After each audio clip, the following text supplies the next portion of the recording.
Kita ketemu lagi kali ini sih sengaja kita bikin pertemuan karena di grup kemarin itu banyak membahas tentang teman-teman Odapus yang terpapar COVID-19 karena memang di kondisi Medan juga lagi naik-naiknya ya, PPKM-nya juga level 4. Jadi sayangnya dari teman-teman Odapus yang ada di grup juga banyak yang terpapar COVID-19.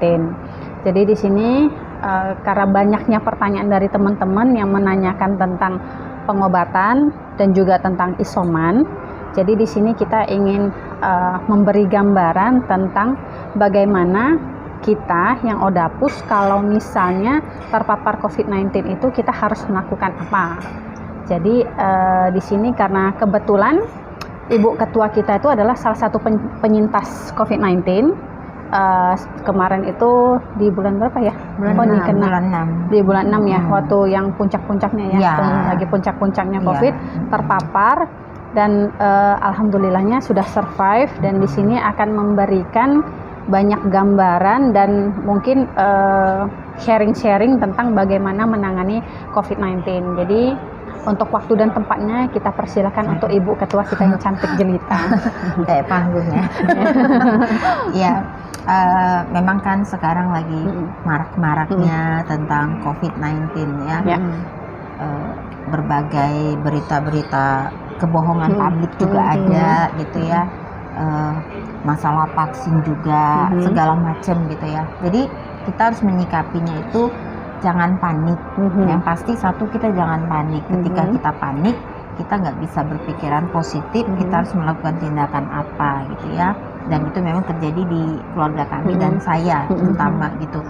Jadi waktu itu saya terpapar COVID itu akhir bulan 5 awal bulan 6 seperti itulah ya. Jadi demam tinggi, lemas ya, terus pada saat itu saya belum kehilangan penciuman belum, hanya demam tinggi, terus pusing yang luar biasa, nggak bisa kalau dibangunkan gitu, nggak sanggup. Nah, jadi akhirnya saya sudah hampir 10 tahun saya tidak pernah demam, insya Allah, semenjak saya sudah mulai diremisikan dengan lupusnya itu. Jadi saya kemarin itu saya merasa tiba-tiba demamnya itu di tengah malam. Jadi sebelum tidur tidak ada rasa badan tuh nggak enak, tuh nggak ada. Biasa aja tidur malam, tapi tiba-tiba tengah malam tuh saya kok disuruh menggigil gitu kan, kok agak nggak enak badan. Jadi saya bangun, saya minum obat, turun paginya, setelah berapa selang waktu dia panas lagi, tinggi lagi. Saya ber-40 waktu itu, 39, berapa gitu, yang udah luar biasa panasnya gitu.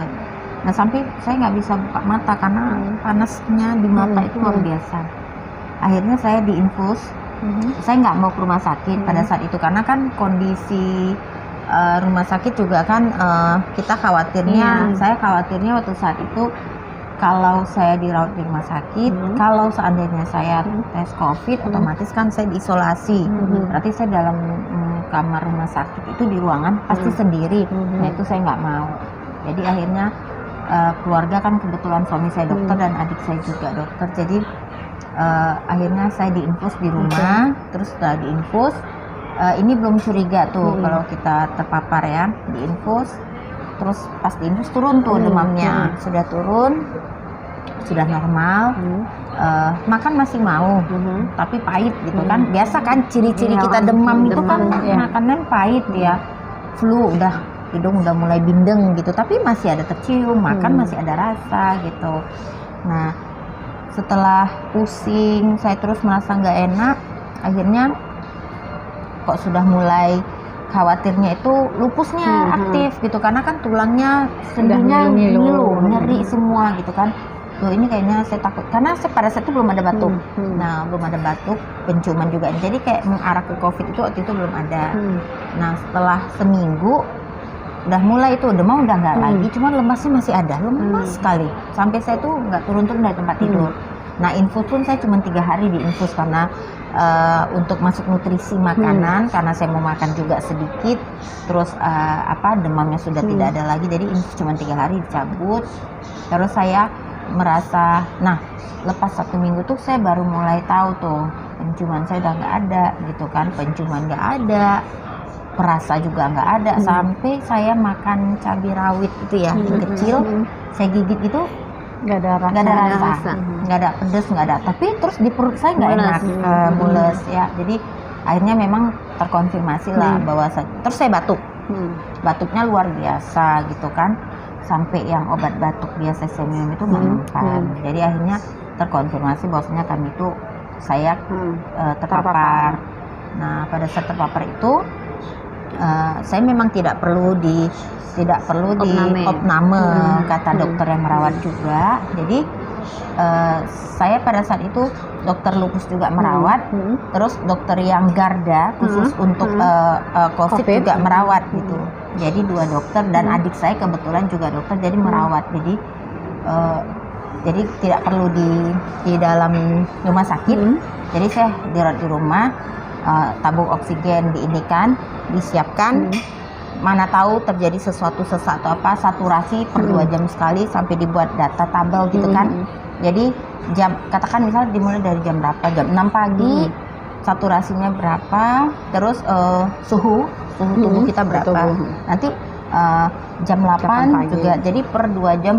Jadi kita lihat 1 hari itu bagaimana kondisi saturasi saya, apakah mengalami kenaikan atau mengalami keturunan. Nah, waktu mendengar saya itu terpapar, sebelumnya saturasi saya itu 97. Nah, 97 98. Nah, begitu terdengar saya itu terpapar, stres, shock. Akhirnya bangun pagi, kok dada saya ini kayak ditekan batu yang luar biasa besar, agak enak. Langsung Terus sesak. Iya, langsung karena stres tadi kan. Cek saturasi 89. Nah, dokter bilang tidak boleh di bawah 90. 90 aja udah harus pakai oksigen gitu kan. Nah, terus kebetulan pas adik di rumah, memang kebetulan waktu saya itu dirawat, adik saya yang biasanya berapa hari sekali pulang karena dia harus kerja juga di rumah sakit. Setiap hari dia pulang. Jadi pas dia ada saturasi langsung dibilang sudah pakai oksigen. Jadi saya pakai oksigen. Begitu pakai oksigen, kiri kanan itu dikasihkan saturasi. Begitu masuk selang oksigen yang tadinya 89 menjadi 92, 94, 96, 98, naik terus. Berarti kan bantuan oksigen cepat. Hanya 15 menit aja. Nah, setelah 15 menit saya disuruh buka karena tidak boleh terlalu lama, takutnya paru-parunya basah. Nah, jadi betul buka. Setelah setengah jam saya buka oksigen, cek lagi saturasi, turun nggak dia? Ternyata alhamdulillah naik. Nah, terus adik saya ngomong, tidak boleh stres, tidak boleh panik, karena sakit ini dia menekan imun. Begitu kita stres, otomatis imun turun, penyakitnya makin jadi gitu. Jadi coba jangan stres, biasa aja. Karena kita ini kan ada pembawa, komorbidnya ada penyakit bawaan, jadi nggak boleh stres. Jadi ini harus gimana? Harus pakai masker kah? Kan takut anak-anak nanti terpapar, suami atau apa semua. Terus ada saya bilang, kalau kita mau cek keseluruhan, otomatis satu rumah udah terpapar. Kalau satu orang udah terpapar, pasti terpapar. Jadi ya sudah, sekarang jadi suami cek juga, semua cek memang terpapar. Jadi akhirnya kita berarti semua udah positif. Iya, jadi akhirnya kita dikasih obat-obatan yang memang antivirus segala macam gitu ya. Nah, berbeda-beda. Pengobatannya itu berbeda. Saya obatnya lain, anak Suami saya beda, lain, anak semua beda ya. berbeda-beda. Dia lihat case-nya apa, kebutuhan saat itu apa. Ada penyakit bawaan apa enggak ya? Iya, kebetulan anak-anak kan nggak ada masalah dan mereka saturasinya oke, 98 bahkan sampai 100 gitu. Nggak pernah ada yang di bawah 97 gitu kan. Nah, kalau saya yang kemarin tuh sempat di bawah sekali itu gara-gara saya stres. Begitu saya happy lagi dia naik. Jadi saya cuma sekali aja pakai oksigen tuh tidak lama, hanya untuk memacu supaya kadar oksigen di tubuh tuh cepat naik pernapasannya. Doping ya, kayak ya. doping ya. Nah, jadi obat-obatan terus dilakukan per 5 hari, konsul lagi ke dokter. Dia ini lagi ya, dia lihat lagi kondisi kita kayak apa gitu kan. Karena kita ada lupusnya juga. Jadi berobat itu beredar dan tidak selama sebulan lebih itu saya diobatin itu, obatnya itu terus tidak. 5 hari pertama ini. Terus setelah 5 hari jumpa lagi, ada yang Ganti dikurangi, lagi, ada yang ditambah. Berarti bergantung dari perkembangan kondisi. Nah, Oke. nah, posisinya saya tuh kan isoman di rumah dengan catatan semua tuh sesuai anjuran dokter, ya. Harus apa-apa tuh sesuai dengan anjuran dokter. Tetap ada pengawasan dari dokter ya. Nah, kadang ada orang salah tanggap isoman tapi tanpa Konsul. iya ikut campur dokter di situ. Pandai-pandai dia sendiri. Dia tanya teman yang pernah isoman obatnya apa, dia minum. Di sana dia tanya, kan udah saya bilang setiap orang berbeda case-nya, jadi nggak bisa disamakan. Kan kayak saya bilang, saya sama anak saya, sama suami saya, sama adik saya itu kami beda semua ya. Obatnya berbeda-beda, nggak bisa disamakan. Tergantung lihat dia posisinya apa, batuknya luar biasa atau di sini yang sesak atau di sini yang demam. Nah, prosesnya itu kan nggak sama. Isoman boleh, tapi harus ada instruksi dari dokter gitu. Nah, kayak saya, anak-anak penciuman cuma 1 minggu udah selesai, bisa kembali normal. Nah, saya sampai 3 minggu itu penciuman itu baru mulai ada rasa penciuman. Sedikit. Iya, agak lama sih memang. Memang kalau Odapus itu kan kita memang semua segala sesuatu itu agak lambat ya. Lambat. Nah, jadi 3 minggu setelah itu baru mulai ada penciuman, sudah mulai ada rasa yang saya makan itu sudah mulai rasa. Nah, cuman yang hebatnya di sana support keluarga nih gitu. Itu yang paling penting ya. Support keluarga. Kita ini nggak macam kayak di penyakit yang harus dikhawatirkan, yang harus dijauhkan, jangan deket-deket, dikucilkan, enggak. Malah saya di rumah itu nggak hanya mesti di kamar gitu. Nanti saya di ruang keluarga duduk, atau saya di dapur, saya masak buat sarapan atau apa. Terus saya bercengkrama sama anak-anak karena mereka juga harus isolasi di rumah juga. Kami kan 14 hari pada saat itu gitu. Nah, anak-anak 1 minggu aja mereka udah oke lagi. Karena mungkin kondisi mereka itu tidak ada penyakit bawaan, mereka pun fit ya badannya gitu kan. Pun bagus. Nah, jadi lebih cepat mereka. Lebih ke OTG ya. Iya, rata-rata di rumah itu sebenarnya OTG Mbak Men. Cuman saya aja yang nggak OTG. Yang lain itu OTG tanpa gejala. Cuman kan namanya kita juga sudah terkonfirmasi mau sudah OTG mau apa, menjaga, sudah harus menjaga. Nah, jadi akhirnya dokter tetap kontrol. Nah, sampai akhirnya kita PCR lagi negatif. Nah, masa negatif itu dokter ada bilang juga, nah lupus pada umumnya itu COVID-nya long time, panjang waktunya gitu. Jadi jangan kita merasa, aduh biasa di swab 2 minggu selesai gitu, terus positif, yang tadi positif 2 minggu negatif. Mungkin kalau orang normal bisa. Dan di orang normal pun kadang terjadi juga sih, nggak sampai 2 minggu, 5 hari. Ya, adik saya 5 hari swab kelar, anak saya kelar. Nah, di saya nggak kelar dulu pada saat itu gitu. Ada juga orang umum nggak kelar juga di 2 minggu gitu. Tergantung virus COVID yang menyerang tuh apa. Jadi COVID ini ada fase, ada tingkatan. Jadi nggak semua COVID itu sama. Jadi dia punya tingkatan-tingkatan. Karena itulah kita perlu ke dokter. Dokter akan periksa, dia akan lihat ini COVID yang mana, level apa kita gitu. Jadi jangan disamakan semua COVID itu sama gitu. Kadang orang kan COVID, udah ini obatnya COVID. Nggak semua orang bisa seperti itu gitu loh kan. Jadi dokter itu harus melihat COVID yang level apa. Nah gitu kan. Dan sampai separah apa. Separah apa dia viral kan. Kalau saya nggak salah kan, kalau kita di toraks itu yang MRI itu ada kata-kata dengan kondisi apa yang viral gitu loh, dokter ngomong ke saya bahasa medisnya. Berarti ini udah kategori yang bagiannya agak sedikit maniak lah gitu. Nah, yang reaksinya butuh terlalu yang lebih intensif. Nah, gitu di lupus juga kalau kita kena terserang atau terpapar penyakit apapun, kita beda dengan orang umum penyembuhannya Mbak Mek ya.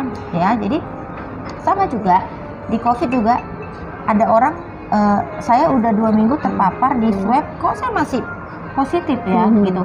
Padahal saya udah nggak ada merasa apa-apa lagi kondisi tubuh saya, ada nggak ada merasa yang gimana gitu, udah oke fit gitu kan. Tapi dia punya virusnya kan masih di tubuh gitu. Nah, tapi pada saat itu penciuman sama perasa dia sudah saya nggak 3 minggu, nggak, ini kan cerita temen gitu. Jadi nggak bisa sama semua. Nah, saya bilang begini. Nah, kamu itu kan Odapus, jadi nggak semua harus dalam 2 minggu di PCR langsung ketahuan bahwasanya positif atau negatif. Nah, dia pada saat itu kan positif, nggak apa-apa, saya bilang. kita buat terus pengobatan sampai dia nggak lengket lagi di tubuh kita. Karena ada kata dokter fase di mana COVID itu long time, panjang waktu di tubuh kita. Walaupun kita sudah tidak merasa apa-apa lagi, kita sudah kayak orang sehat. Nah, tapi di tubuh kita tuh dia masih ada ya, masih stay. Di tubuh kita dia nggak ngaruh, tapi takutnya di orang yang sekitar kita yang mengaruh. Nah, itu kebanyakan itu kan yang panjang COVID-nya. Nah, bahkan orang udah 1 bulan baru cek lagi, baru negatif. Kadang 5 hari dia udah nggak ada lagi. Jadi nggak bisa kita harus menentukan. Nah, masa kita sudah PCR, misalnya kita kan setelah, saya kemarin 3 minggu. Setelah 3 minggu tuh saya masih punya waktu 2 minggu lagi untuk berhati-hati, karena fase COVID yang berbahaya itu 2 minggu setelah kita sembuh.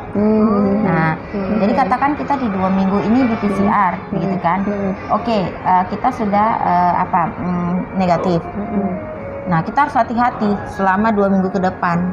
Ketika di 2 minggu ke depan demam tinggi lagi, itu yang yang COVID-nya itu yang level yang sudah, yang itu yang paling ditakutkan ke dokter. Nah, itu yang paling takut. Makanya waktu saya itu disuruh jaga lagi ya, kita lihat ya 2 minggu ke depan ya harusnya. Nah, kadang orang begitu hari ini PCR negatif, besok langsung dia udah melakukan aktivitas. Dia lupa masa tunggu 2 minggu itu lagi. Nah, kita punya masa tunggu setelah kita terpapar, terus kita hasilnya negatif, kita ada masa tunggu 2 minggu reaksi dia. Dengan catatan kita harus juga menjaga kondisi tubuh. Nah, itulah yang sering kadang kita lalai. Begitu di PCR negatif, kita macam-macam. Tiba-tiba kita demam lagi, sakit lagi, segala macam. Nah, waktu dokter menginstruksikan, kita nggak indahkan perkataannya gitu. Nah, menganggap bahwasanya negatif itu udah berarti sembuh. udah memang Padahal negatif. setelah kita negatif itu ada recovery time. ada dua minggu itu diperhatikan, karena kan reaksi dia masuk. Ini bukan kata saya loh ya, dokter yang ngomong. Jadi katakan di hari pertama COVID itu nempel. Nah, seminggu pertama itu dia mulai bekerja, berkembang dulu. Kalau imun kita kuat, OTG lah kita tuh ceritanya, berkembang. Nah, di seminggu kalau kita lemah udah mulai demam.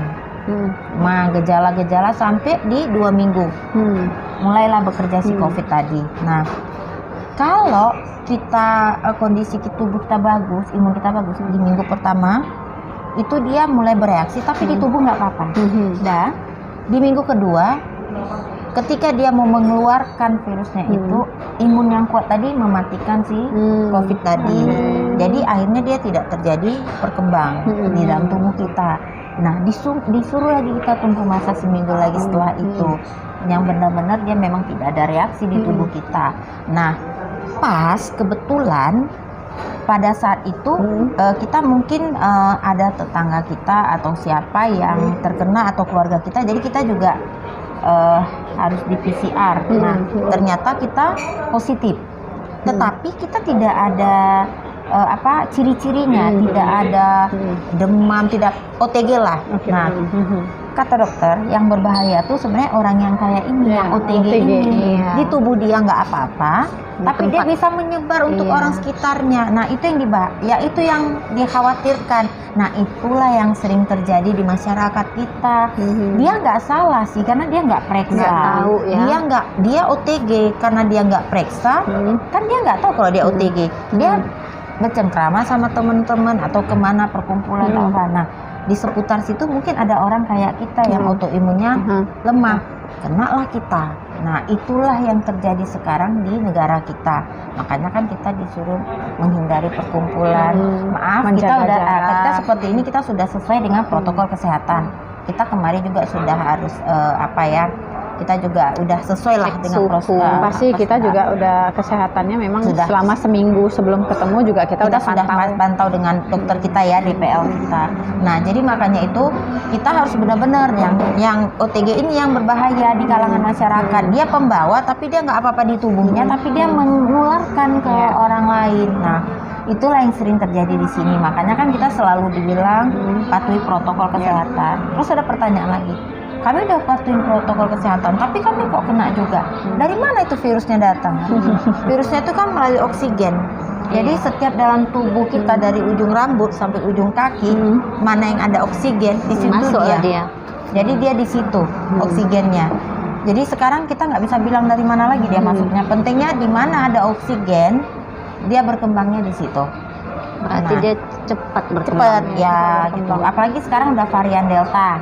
Jadi varian Delta tuh sering nyerang ke anak-anak. Nah, varian Delta itu ciri-cirinya nggak sama kayak COVID kita yang kemarin, COVID yang beda start. lagi ya. Iya, dia mual, terus kayak kita rasa kita tuh kayak mah atau asam lambung. Dia di perut mainnya, dan itu sering terjadi di anak-anak. Nah, itu COVID Delta varian Delta. Nah, itu yang kayak di India itu. Nah, kemarin habis pasca kita Lebaran, itu varian Delta kan ada di Indonesia. Nah, itulah yang buat kita melonjak sampai kita harus PPKM, level kita udah level 4 gitu kan. Nah, tetap aja kita prokes itu tetap, juga jangan panik dan jangan juga paranoid. Jadi jangan gara-gara itu kita tidak bisa melakukan aktivitas. Karena apa? Dengan kita paranoid, otomatis kan stres, imun turun. Kita di rumah aja memang nggak kemana-mana, imun turun. Tapi kita kok bisa terpapar, ya kan gitu, karena stres gitu ya. Makanya sama-sama menjaga kesehatan. Terus isoman boleh dengan catatan harus ketemu dokternya dulu. Harus tetap ada dikonsultasikan dengan staf medis yang memang profesional. Iya, harus. Karena nggak mungkin kita sendiri yang pandai-pandai. Kan kayak saya bilang Mbak Mega, semua obat-obatan itu berbeda. Jadi jangan menang-menang, Mbak Mega dapatnya yang ini. Kok saya nggak dapat ini gitu. Bisa Jadi, beda. Karena memang dokter kan, makanya tuh dokter Dia kita namanya dokter tuh, kamu datang, saya lihat, saya periksa, saya lakukan tes baru saya bisa mengambil kesimpulan, kan seperti itu dokter. Nah, ternyata Mbak Mega, saya, Mbak Ice itu kan berbeda kondisinya, jadi obatnya nggak bisa juga sama gitu. Jadi jangan salah tanggap.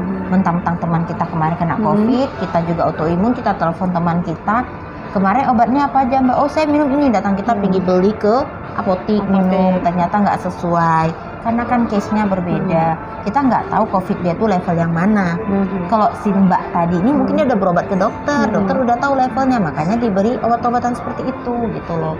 Jadi kita nih jangan salah kaprah lah mengenai isoman. Faktor utamanya kan pasti lihat dari kondisi lupusnya kita sendiri. Nah, kondisi lupus kita kan satu sama lain itu pasti beda juga levelnya. Terus waktu terpapar dengan COVID itu sendiri juga, COVID itu kan menyerangnya beda-beda juga gitu ya. Tingkat kondisi kesehatan kita juga beda. Jadi jangan mentang-mentang Oni kena COVID, terus saya kena COVID, saya juga makan obat yang sama dengan Oni. Bisa jadi saya mungkin obatnya lebih ringan, bisa jadi saya mungkin obatnya lebih berat, tergantung kondisinya. Makanya kan kemarin waktu saya COVID itu, dokter terus pantau, jangan sampai lupus relapse ya.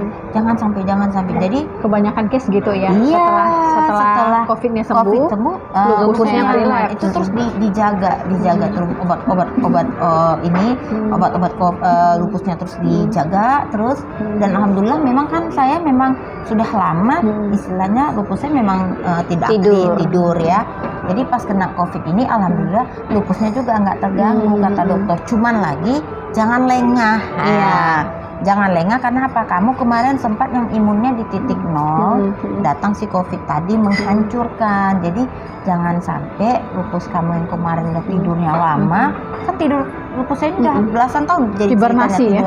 Jangan tiba-tiba kayak ada yang mukul suruh bangun. Jadi kamu sekarang terganggu dia. Iya, jadi sekarang sekarang nih fokus saya tuh adalah menjaga agar anak saya nih lupus tadi ini nggak bangun. Jadi apa yang saya senang, apa yang saya mau, saya ciptakan. Saya kan berkali-kali bilang ciptakan apa yang kita mau, dunia yang kita mau. Ya udah saya ciptakan, saya senang apa? Oh, saya senang nyanyi. Ya udah saya nyanyi di rumah. Terus saya senang apa? Saya buat ini. Terus saya buat ini segala macam yang saya senangi yang membuat imun saya makin naik. Ketika imun naik, lupus itu kan nggak jadi relapse ya.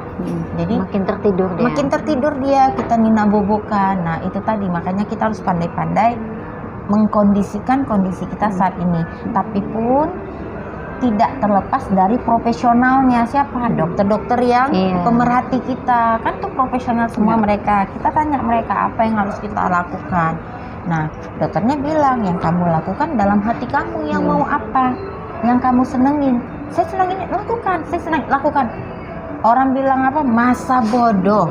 Yang penting kamu senang. Yang ciptakan imun itu kamu, bukan orang-orang yang di sekeliling kamu. Kamu yang ciptakan imun kamu sendiri. Kamu lakukan apa yang kamu mau, katanya. Ya udah, saya takut lupus saya bangkit, bangun. Ya saya ciptakan apa yang saya mau. Do what you like and like what you do. Saya senang foto, saya foto. Saya senang makan, saya mari makan gitu. Jadi apa yang saya mau gitu. Seperti itu. Jadi Uni selama waktu masih terpapar COVID itu obat lupus tetap dikonsumsi? Tetap. Tetap. Jadi kebetulan kan saya disuruh dokter minum obat ini, obat ini. Kamu harus minum. Diperbanyak ini. Oke, kita minum gitu. Saya minum obat lupus tetap, terus obat terus obat COVID-nya juga tetap dikasih dokter. Jadi istilahnya sama-sama obat lupus diminum, karena mungkin menurut dokter obat lupus yang saya minum ini tidak mengganggu untuk kerjanya dia COVID. Ada sebagian obat lupusnya ini mengganggu. Jadi ini berhentikan dulu sebentar, kami mau masukkan yang ini yang COVID-nya punya gitu.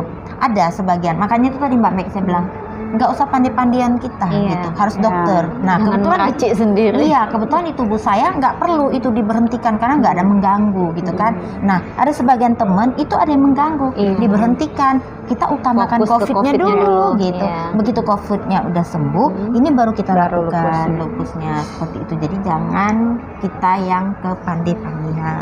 Meracik resep sendiri. Iya, meracik masakan boleh ya, Mbak? Boleh. Berarti harus balik lagi biarkan profesional yang bekerja. Benar. Kadang karena diserang panik, mungkin kebanyakan yang kena COVID itu panik ya. Jadi akhirnya mau yang cepat sembuh. COVID ini juga recovery-nya juga kan panjang dan lama. Nggak bisa mau buru-buru dan duet combo dengan lupus yang juga kalau diobatin tuh juga nggak bisa cepat. Iya, lupus kan agak lambat ya. Lambat. Kita kena flu biasa aja, batuk biasa itu lambat. Apalagi yang ini ya. Sementara orang lain mungkin flu pilek itu 1 minggu selesai, kita 2-3 minggu. Apalagi memang COVID yang ini taraf memang virusnya virus ya termasuk yang parah ya. Benar. Tuh, jadi yang paling penting juga, kalaupun kita sudah pernah jadi penyintas COVID, bukan berarti kita nggak bakal kena lagi. Bisa, pasti jangan bisa. lengah gitu. Jangan lengah gitu kan, kayak dokter bilang kamu jangan lengah gitu. Bahkan yang udah vaksin sekalipun itu bukan berarti dia nggak bisa kena. Oh enggak, jadi vaksin itu kan kayak kemarin yang kita udah bagian vaksin ya, kita udah jelaskan di YouTube kita yang lalu bagian vaksin. Vaksin itu kan juga pemerintah juga bilang, dokter juga bilang tidak tertutup kemungkinan yang divaksin itu pasti bisa terpapar. Cuman lagi tidak terlalu parah sama orang yang belum divaksin. Nah, itu terjadi di keluarga kami. Kebetulan suami kan udah vaksin, jadi dia nggak parah gitu. Tidak diri saya yang tidak ada vaksin kalau itu kan. Dan gitu. autoimun lagi. Jadi kan suami karena dia punya vaksin, dia ibaratnya kayak serpihan saja gitu, karena sudah ada vaksin di dalam tubuhnya gitu. Jadi ya itu lagi-lagi ya nggak usah dengar berita-berita yang gimana gitu kan soal vaksin atau gimana, karena kita juga udah ngerasa manfaatnya gitu ya, suami saya kan gitu, dan dokter-dokter yang telah divaksin juga kan banyak juga manfaatnya gitu. Makanya ya udah, sekarang kita yang terbaik aja untuk kita. Kayak lupus, kalau memang dia bisa vaksin ya silakan, tapi harus sesuai dengan ini anjuran DPL ya. Harus konsultasi dulu ya sebelum memutuskan untuk vaksin. Iya, kalau dokter DPL-nya menyatakan oke, kamu sudah bisa dilakukan vaksin, ya nggak ada masalah gitu. Jadi nggak usah kepandai-pandaian daftar terus vaksin, nggak usah tanpa konsultasi tanpa lihat dulu, kondisi lupusnya, langsung main suntik aja. Itu agak sedikit berbahaya karena nanti side effect-nya itu juga ada di tubuh. Bukan dilarang ya, tapi konsultasikan terlebih dahulu. Intinya juga harus jujur kalau kita tuh ada comorbid. Rata-rata kok saya perhatikan mereka yang terpapar COVID pun mereka juga nggak mengakui kalau mereka itu ada penyakit bawaan. Nah, jadi pada saat dokter melakukan tindakan medis ya dokter ya melakukan tindakan medis ya sesuai dengan yang dia teliti gitu. Iya, Sementara kita ada penyakit bawaan.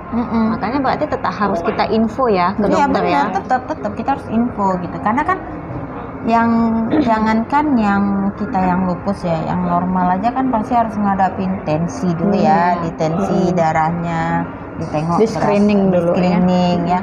Ada alergi, ada ini, kamu datang kondisinya demam enggak, ada gimana, pasti kan di screening dulu gitu. Enggak datang-datang langsung kan enggak, pasti di screening.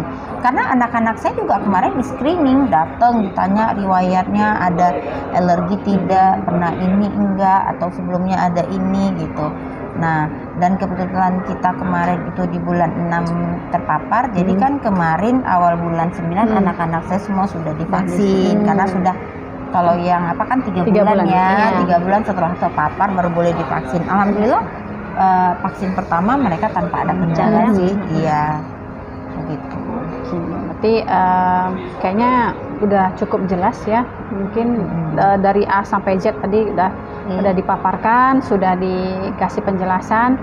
Mudah-mudahan nanti teman-teman yang menonton bincang-bincang kita kali ini itu bisa mengerti dan jangan mengulangi kesalahan yang pernah dibuat sebelum-sebelumnya.